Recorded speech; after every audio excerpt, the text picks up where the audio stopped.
Hello everyone, welcome to my YouTube channel, and today I would like to teach on how to use Quizizz for mathematics educator.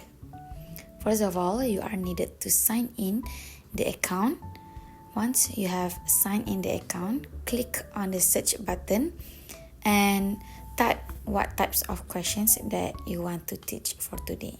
As for me, I'll choose mathematics addition. Once I have clicked on the search button, there will be a lot of other questions appear and you can choose based on your preference questions. There will be a lot of sections that you can choose and you can edit your questions based on your preference. And as for me, I'll edit the questions. There will be a lot of different questions, and as for me, I'll change the questions from 5 plus 4 to 4 plus 4. So if you change the questions, you are needed to also change the answer, so there will be no mistakes when your students answering the questions. Once you have satisfied with the questions, you can start to click on the Start Live Session. Okay, there will be 4 settings that you can choose. First one is participant pace. For the participant pace, you can set a question based on the student's pace so that they can answer the question based on their times. Next is instructor pace. So you can set your own times based on your pace, based on your times. And the third one is test and team versus team. Okay, for the participant pace, you can set the session start time based on your own time accordingly.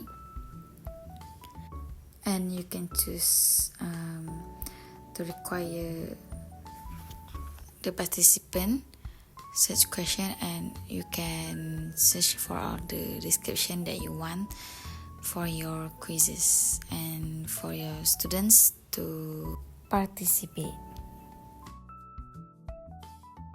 There is a lot of description that you can see, such as timers, leaderboard, and so on. The description are the same as instructor pace, and later I'll show you the difference between participant pace and instructor pace when students are answering the questions through the game mode. Once you are satisfied with all the questions, you can click on the continue button and start now.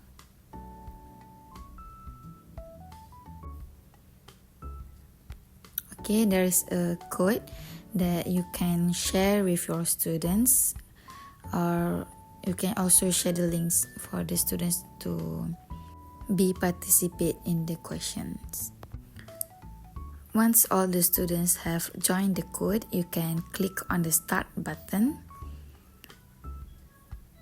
and the students can answer the questions, all the answer questions based on times that you have set.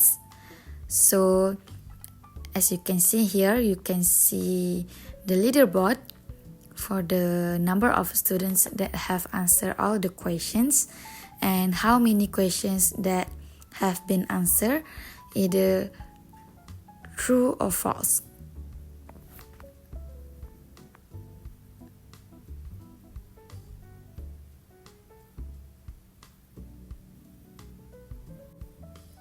Okay, once the questions you want to end the game, you can click on the end game and you can see the leaderboard on who was on the top 3.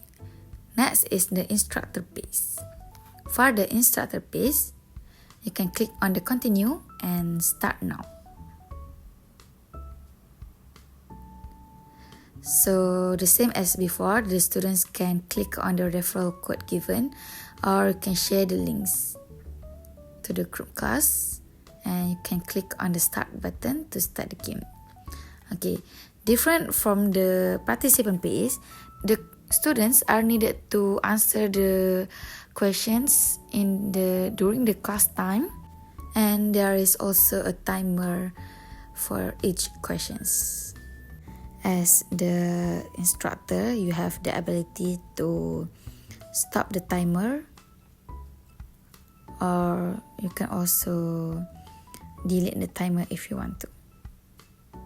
Here you can see the leaderboard after each questions and the number of students who answer the questions, either correct or incorrect.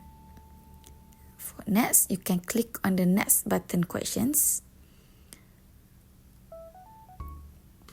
So the students will answer the next questions until they have answered all 15 questions given. Next, I'll be teaching you on how to create a new content.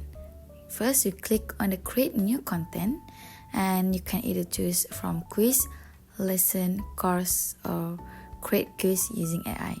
As for me, I'll choose quiz. So you can either choose multiple choice questions, pool, fill in the blank, or word cloud. And I'll choose multiple choice questions for my first questions.